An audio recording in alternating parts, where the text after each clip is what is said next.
How to find Uber driver number. Hello everybody. If you are wondering how, you may follow up this step. So go ahead and open up the Uber app on your screen. And once you open it up, you should be finding this interface. Tap on Get Started and log in into your account. Once you are logged in, you should be finding this interface.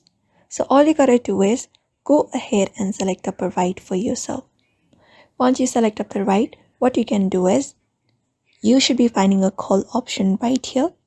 So all you gotta do is simply tap on that call option and then you should be getting the contact information about that Uber driver. So that is the way. Otherwise, you may go to help center, and if you have lost any item, there also you should be finding option called contact driver. You can go ahead and use that method as well. So that's it for now. You can follow up this method in order to find the Uber driver contact. So I hope this video was helpful. Give it a thumbs up and subscribe for more tips and tutorials.